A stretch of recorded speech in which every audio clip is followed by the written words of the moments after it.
ಹಬ್ಬಾ ಎಂತ ಚಳಿ ಕಿರಣ್, ನಾವು ನಿಜವಾಗಿ ಅಂಟಾರ್ಟಿಕ್ ತಲುಪಿದ್ದೇವಾ? ಹೌದು ಚಿನ್ನು, ಇದು ಭೂಮಿಯ ಅತ್ಯಂತ ತಂಪಾದ ಜಾಗ. ಇಲ್ಲಿ ಮಂಜುಗಡ್ಡೆ ಮಾತ್ರ ಇರೋದು. ಸ್ವಾಗತ ಸ್ವಾಗತ ಸ್ವಾಗತ. ನಮ್ಮ ಹಿಮಾಲಯಕ್ಕೆ ನಿಮಗೆ ಸ್ವಾಗತ.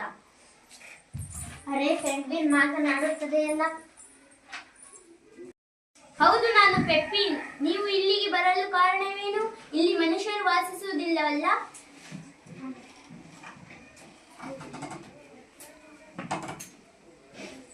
ಯಾರೋ ಹೊಸಬರು ಬಂದ ಹಾಗಿದೆ ಅಲ್ವಾ? ನನಗಂತೂ ತುಂಬಾ ನಿದ್ದೆ ಬರುತ್ತಿದೆ. ನಾವು ಈ ಖಂಡದ ಬಗ್ಗೆ ತಿಳಿಯಲು ಬಂದಿದ್ದೇವೆ. ಇಲ್ಲಿ ಗಿಡ ಮರಗಳೇ ಇಲ್ವಾ? ಹೌದು ಗೆಳೆಯ, ಇಲ್ಲಿ ತುಂಬಾ ಚಳಿ ಇರುವುದರಿಂದ ಗಿಡಗಳು ಬೆಳೆಯಲ್ಲ. ಕೆಲವು ಹಿಮಗಡ್ಡೆಗಳು ಮಾತ್ರ ಇರೋದು. ಮತ್ತು ಇಲ್ಲಿ 6 ತಿಂಗಳು ಪೂರ್ತಿ ಹಗಲು ಇರುತ್ತೆ, 6 ತಿಂಗಳು ಪೂರ್ತಿ ರಾತ್ರಿ ಇರುತ್ತೆ, ಗೊತ್ತಾ?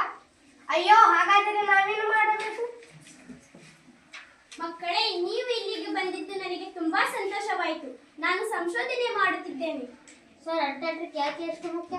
ನೋಡಿ, ಈ ಖಂಡವು ಭೂಮಿಯ ತಾಪಮಾನವನ್ನು ಕಾಪಾಡುತ್ತದೆ. ಆದರೆ ಈಗ ಜಾಗತಿಕ ಹೆಚ್ಚಾಗಿರುವುದರಿಂದ ಇಲ್ಲಿನ ಮಂಜುಗಡ್ಡೆ ಕರಗುತ್ತದೆ. ಮಂಜು ಕರಗಿದರೆ ನಮಗೆ ವಾಸಿಸಲು ಜಾಗವಿರುವುದಿಲ್ಲ. ಅಯ್ಯೋ, ಹಾಗಾದರೆ ನಾವೇನು ಮಾಡಬೇಕು?